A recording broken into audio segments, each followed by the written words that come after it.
듀레이션에 항상 마이너스를 붙이십시오. 그러면은 정확하게 금리 변동에 따른 채권 가격의 움직임을 알아낼 수가 있어요. 왜 가격 변동 계산할 때 듀레이션에 마이너스를 붙이냐면은 네, 안녕하세요. 이번 시간에는 좀 채권의 기본이자 좀 가장 중요한 얘기를 좀 하고자 합니다. 어떤 얘기냐면은 우리가 보통 국채를 투자한다고 했을 때 언제 투자하는지를 되게 고민하지만은 투자 시점보다도 더 중요한 게 있다고 봅니다. 뭐냐면은 언제 파냐, 언제 파는 게 더 좋은 수익을 가져가냐, 그러니까 차익 실현 시점. 그래서 오늘은 매각 타이밍이 왜 중요한지 좀 설명 좀 드리고자 합니다. 자, 먼저 간단하게 좀 설명 좀 드릴 내용은 일단 전체 그림에서 채권 투자를 했을 때 총 수익 구조가 어떻게 되는지 먼저 간단하게 한번 설명 좀 드릴게요. 기본적으로 채권은 우리가 수익이 크게 두 가지로 구성이 됩니다. 하나는 뭐냐면은 채권은 이자가 들어오잖아요. 이자 수익. 이거는 시간 가치입니다. 예를 들면 채권 이자가 4%다. 이거는 1년 두면은 어떻게 돼요? 1년을 버티면 4% 이자가 들어오는 겁니다. 이거는 가격과 관계없는 거예요. 가격이 오르든 내리든 간에 그냥 시간 가치가 들어온다는 거죠. 마치 예금과 똑같은 거죠. 반면에 두 번째는 뭐냐면 자본손익. 이 자본손익은 뭐냐면은 채권이 가격이 있잖아요. 가격이 오르고 내리는 거를 우리 자본손익이라고 하는 거잖아요.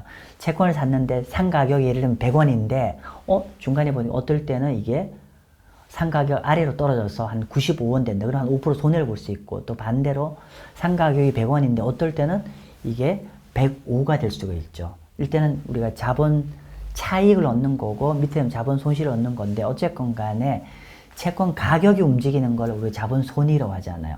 그래서 요즘 하도 채권들을 많이 하셔서 뭐 매각 차익, 매각 평가 손실 봤다는 분이 많은데, 그러면 이런 매각 차익 가격 움직인 건 어떻게 계산하는지를 좀 간단히 좀 보면은 결국 자본손익이라는 거는 채권 가격은 금리와 반대로 되는 거잖아요. 이건 여러분 이제 잘 아실 거예요. 어떻게?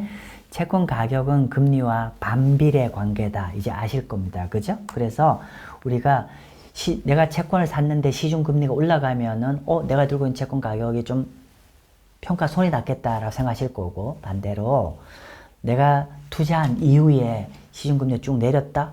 그러면 내가 투자한 채권 가격이 좀 올랐겠구나 라고 판단하시는 거잖아요. 자, 여기까지는 우리가 이제는 채권을 좀 하신다는 분들에 대해 아시는 분이 기본적인 상식이 되죠. 즉 시중금리와 내가 들고 있는 채권 가격은 반대로 가더라. 따라서 요즘처럼 미국이 금리 인하를 하고 한국도 조만간 금리 인하를 할 건데, 기본적으로 시중금리가 정책금리가 내리면 시중금리도 조만간 내릴 거거든요. 중장기적으로 보면은. 그러면 시중금리가 내리면은 우리가 들고 있는 채권 가격이 올라가잖아요. 자, 여기까지는 우리가 다 아시는 얘기입니다. 우리가 여기서 더 중요하게 봐야 될 게, 그러면은 금리가 시중금리가 내리면은 내 채권 가격은 얼만큼 오를까?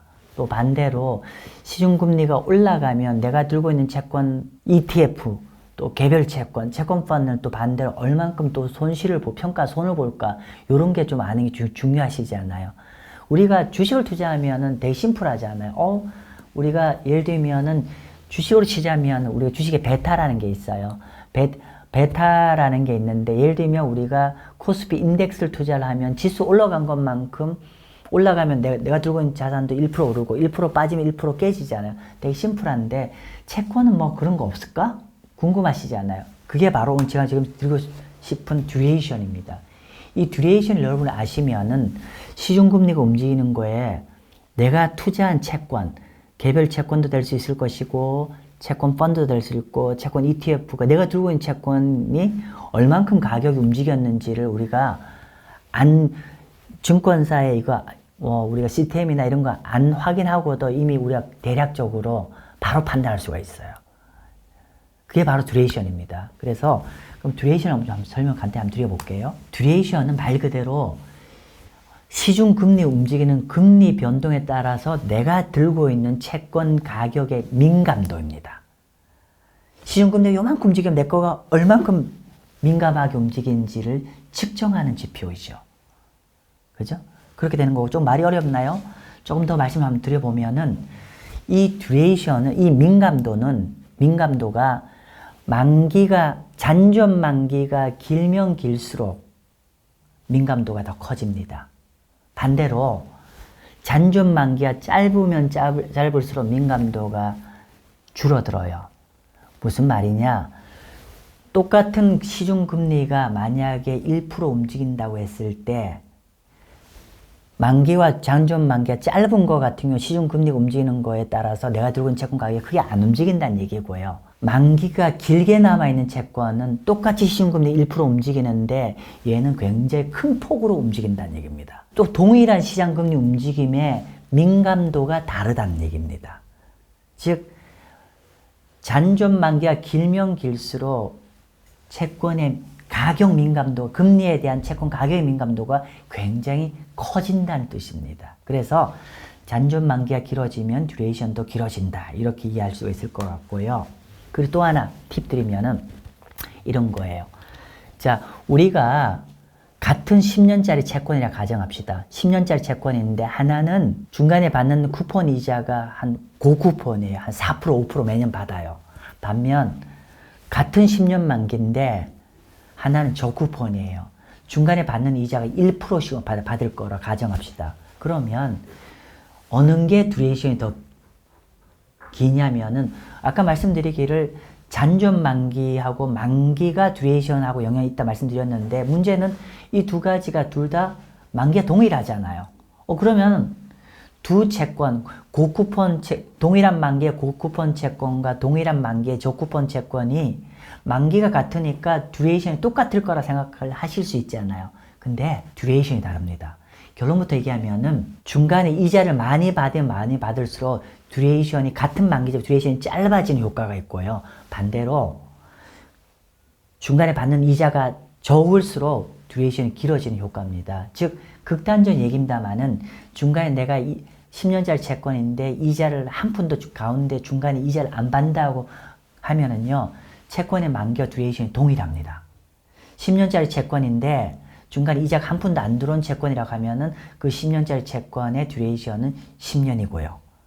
예를 들면 중간에 이자를 한 4%, 5% 받는다고 하면은 정확진 않지만 듀레이션이 뭐 한 5%, 아니 6년, 7년 이렇게 줄어들 거고요. 반면에 쿠폰 이자 그래도 한 1% 받는다고 하면은 듀레이션이 이거보다는 더 길겠죠. 즉 한 8년 내지 한 9년이 된다는 겁니다. 즉 정리를 하면은 같은 만기라도 중간에 받는 이자가 작으면 작을수록 더 길어지는 효과다. 이렇게 이해하시면 될 것 같습니다. 그리고 아까도 말씀드렸지만 기본적으로 우리가 듀레이션을 계산할 때는 이 메커니즘 이해하셔야죠. 뭐냐면 우리가 듀레이션이라는 게 금리에 따른 채권 가격의 민감도를 계산한다고 말씀드렸잖아요. 그러면 꼭 우리가 이 듀레이션 계산할 때 어떤 걸 메커니즘 이해해야 되냐면은 금리와 채권 가격은 어떻게 비례다, 반비례다. 아시잖아요. 반비례 관계잖아요. 그러면 우리가 금리가 움직이는 거에 따라서 내가 들고 있는 채권 가격의 진폭을 알아내려고 하는 게 듀레이션의 개념이잖아요. 그럼 어떻게 한다? 듀레이션에 반드시 이 반비례 관계의 속성을 담기 위해서는 마이너스를 하셔야 돼요. 그러니까 듀레이션이 만약 10년이라고 하면 여기다 마이너스 10년 이렇게 하셔야 된다는 거예요. 듀레이션에 항상 마이너스를 붙이십시오. 그러면은 정확하게 금리 변동에 따른 채권 가격의 움직임을 알아낼 수가 있어요. 왜 가격 변동 계산할 때 듀레이션에 마이너스를 붙이냐면은 채권 가격과 금리가 반대로 움직이기 때문에 마이너스를 넣는다. 명심하십시오. 그렇게 이해하시면 될 것 같고요. 그래서 좀 전에 말씀드린 근데 그럼에도 불구하고 듀레이션이 좀 약간은 좀 모호하잖아요. 그러면 근데 사실 여러분 하나도 안 어렵습니다. 사실은 우리가 채권 공부한다고 하고 채권 책을 보시면요. 듀레이션 개념을 너무너무 어렵게 설명해 놨어요. 근데 이렇게만 이해하십시오. 듀레이션 1년의 의미는 뭐냐면은 시중금리가 만약에 1% 움직이잖아요. 그러면 내가 투자한 채권의 듀레이션이 1년이라 가정합시다. 그러면 내가 들고 있는 채권 가격도 시중금리 1% 움직일 때 내가 들고 있는 채권 가격도 1% 움직인다는 뜻입니다. 근데 어떻게? 반대로 움직인다고 말씀드렸잖아요. 그죠? 시중금리가 1% 움직일 때 듀레이션 1년짜리 채권은 이 채권의 가격도 절대수익 1%가 움직인다는 뜻입니다. 어떻게? 반대로. 안 어려워요.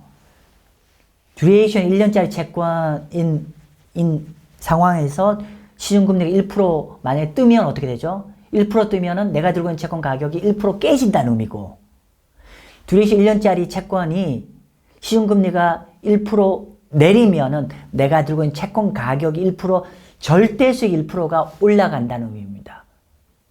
사실 설명 끝났어요. 그죠? 그러니까 듀레이션 1년의 의미라는 거는 시중금리가 1% 움직일 때 내가 들고 있는 채권 가격도 절대수익 1%가 반대로 움직인다는 뜻입니다. 그럼 우리가 조금 한번 적용해 볼 수 있잖아요. 만약 여러분이 들고 있는 채권 듀레이션 10년이야. 그죠?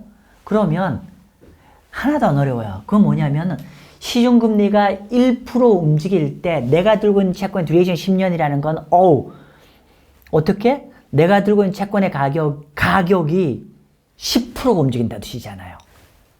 시중금리 동일하게 1%인데 시중금리가 금리가 1% 뜨면 내가 듀레이션 10년짜리는 절대수익 10% 깨진다는 얘기고, 반대로 시중금리가 1% 내리면은 듀레이션 10년짜리 채권은 절대수익 10%가 올라간다는 뜻입니다. 되셨죠? 어렵지 않아요. 조금 극단적으로 비교해 볼게요. 요즘 한국 투자자분들이 워낙에 장기채를 좋아하시잖아요. 그래서 제가 오늘 듀레이션 1년짜리 국채와 듀레이션 30년짜리 국채에 시중금리 1% 움직였을 때 효과를 한번 계산해 볼게요. 이미 제가 제 설명을 충실히 따라오셨던 분은 이미 다 이해하고 계실 거예요. 얼마큼 움직일지. 그래도 한번 보죠. 자, 시중금리가 만약에 1% 움직였다 가정을 해서 할 때 듀레이션 1년짜리 채권과 듀레이션 30년짜리 채권의 가격이 어떻게 움직이는지. 자, 보세요. 보시면은 제가 듀레이션 1년짜리와 30년짜리 이렇게 구분했고, 근데 우리가 시중금리가 만약에 1% 뜨면은 듀레이션 1년짜리 채권 가격 어떻게 되죠? 1% 깨지잖아요. 반면 30년짜리 어떻게 되는 거죠? 금리가 1%밖에 안 떴는데 30%가 깨진다는 얘기입니다. 반대로 시중금리가 1% 내린다 합시다. 근데 내가 단기채권 투자했어. 듀레이션 1년짜리밖에 안 되는 채권 투자를 했어요. 그죠? 단기채권이잖아요. 그럼 가격도 절대수익 1%밖에 안 올라가요. 반면 시중금리 1%밖에 안 내렸는데 30년짜리는 곱하기 30을 하셔야 되잖아요. 가격이 무려 30% 올라갑니다. 그죠? 이렇게 이해하시면 되게 심플하고요. 자, 여기서 또 여러분 응용도 할 수 있어요. 시중금리 1%가 아니라 시중금리가 0.5%만 움직였다 가정합시다. 되게 쉬워요. 어렵지 않아요. 금리 변동폭이 만약에 0.5가 내렸다 가정합시다. 그러면 듀레이션 1년짜리는 얼마 가격이 내리나 오르나요? 시중금리 내렸다 말씀드렸잖아요. 그죠? 시중금리가 내리면은 듀레이션이 1년짜리잖아요. 근데 듀레이션 1년짜리인데 제가 마이너스를 곱하라 했잖아요. 마이너스 0.5 곱하기 마이너스 1이잖아요. 그럼 간단하죠. 어떻게 해요? 가격은 0.5%가 올라가죠. 반면 듀레이션 30년짜리가 시중금리가 0.5가 내렸다고 하면 아까 1년짜리 1% 움직인 거에 반토막이니까 가격이 15%가 올라가죠. 듀레이션 1년이라는 의미는 시중금리가 1% 움직였을 때 가격이 1% 움직인다는 거고, 또 듀레이션 30년이라는 거는 시중금리가 1% 움직였을 때 채권 가격이 30% 움직인다는 뜻이고, 이렇게 이해하시면 되게 심플합니다. 어쨌건 간에 이런 듀레이션 개념을 이해하시면 이제 다양한 우리가 의사결정을 할 수가 있어요. 즉, 제가 오늘 헤드라인은 어떻게 했죠? 채권은 파는 게 중요하다. 매도 타임이 중요하다 말씀드렸잖아요. 자, 볼게요. 먼저 제가 가정을 해볼게요. 듀레이션 10년짜리 채권을 매수했다 가정을 합시다. 자, 그리고 케이스 1은 뭐냐면은 10년짜리 채권을 샀는데 한 2년만 갖고 있다가 파는데 2년 동안 금리가 내가 매수한 금리보다 한 1% 떨어졌다는 가정이에요. 2년 뒤에 금리가 1% 떨어져서 그냥 8년 남겨 그냥 파는 거. 이게 케이스 1이고, 두 번째는 그냥 좀 오래 보유하고 있는 거예요. 그러니까 오래오래 금리가 많이 내려갈 때까지 기다리는 거죠. 그래서 채권을 한 8년간 들고 있다가 한 2년 남은 시점에서 그때 가정이 뭐냐면 금리는 한 3% 정도 떨어졌어요. 그죠? 그러면 어느 쪽이 매각 차익이 더 많이 났을까요? 그렇죠. 보통 분들은 여기서 아까 뭐라 말씀드렸냐면 금리 변동폭이 많이 내리면 채권 가격이 많이 오른다라고 이해하고 계시는 거잖아요. 그죠? 근데 결론부터 얘기하면은 이렇게 됩니다. 그냥 2년 뒤에 금리 1% 내렸을 때 판 게 8년 뒤에 금리 3% 내린 것보다 매각 차익이 더 큽니다. 되게 아이러니죠? 하나는 시중금리 1%밖에 안 내렸고 또 하나는 시중금리 3%까지 내렸는데 불구하고 오히려 금리 1% 정도 내렸을 때 판 게 더 매각 차익이 더 크게 되는 거죠. 왜 그런지 이제 좀 자세히 설명드릴게요. 자, 볼게요. 가정을 해봅시다. 예를 들면 하나는 2년 뒤에 팔았고 하나는 8년 뒤에 팔았고 하나는 만기까지 보유했다 합시다. 그럼 매각 차익이 어떻게 되는지 한번 계산해 보죠.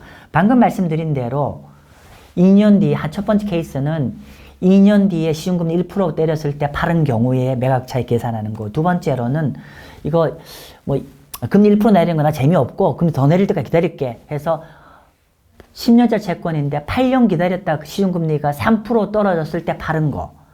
세 번째는 그냥 만기까지 보유한 거예요. 만기 시점에. 근데 이때는 10년 뒤에 금리가 한 4%까지 내렸어요.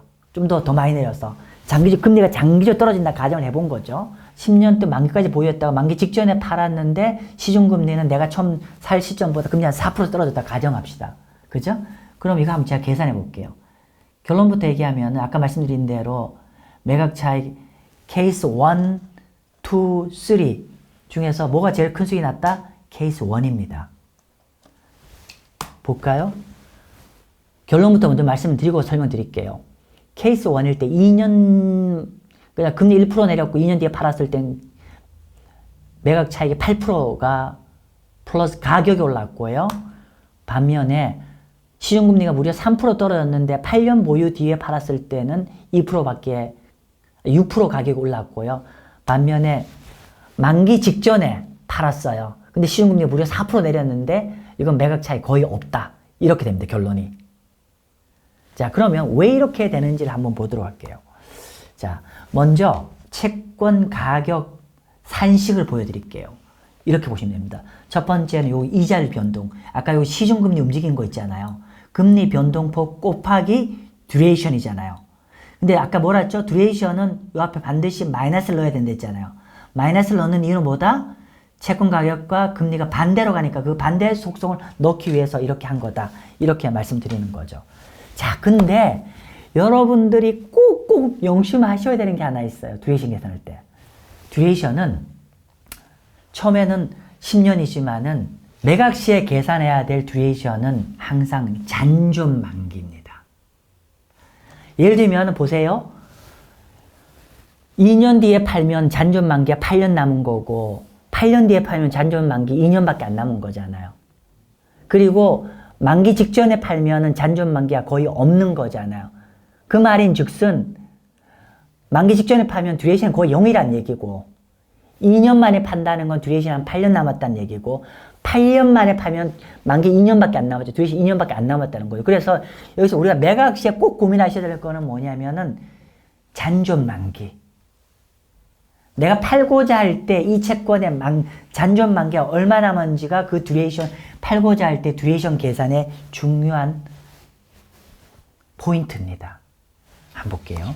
자, 아까 방금 말씀드린 대로 제가 케이스 1은 2년 보유하고 금리 1% 떨어졌을 때 했을 때 가격 8% 올랐고 케이스 2는 8년 보유했는데 금리는 무려 3% 떨어졌는데 불구하고 뭐 올랐죠. 이것도 가격이 한 6%고 하나는 거의 만기까지 보유하고 직전에 팔았고 금리가 한 4% 떨어졌다는데 팔았는데 거의 매각 차익이 없다라고 했는데 어떻게 계산하는지 한번 볼게요.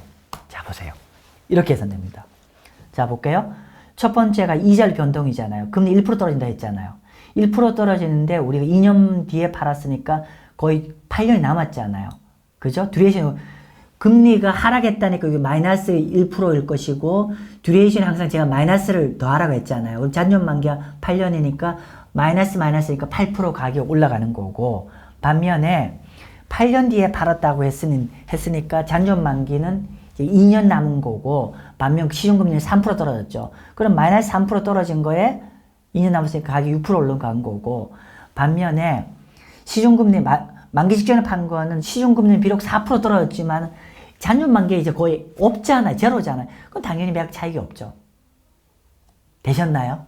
그래서 결론은 우리가 단순하게 금리가, 그럼 장기로 두면 금리 무조건 많이 내려가니까 오래오래 금리 많이 내려갔을 때 파는 게 중요하다라고 생각할 수 있는데 그렇게 하시면 안 된다. 결론은 종합적으로 매크로 상황을 잘 판단해서 매도 타임을 결정하는 게 중요하다. 왜냐하면 이게 시중금리 내려가는 거와 잔존 만기에 따른 듀레이션까지 종합적으로 계산하는 게 중요하다. 그렇기 때문에 단순하게 금리가 앞으로 주구장창 내릴 거니까 그렇게 버텼다가 파는 게 중요한 게 아니라 적절하게 금리가 내려가서 듀레이션도 어느 정도 있을 때 파는 게 중요하다.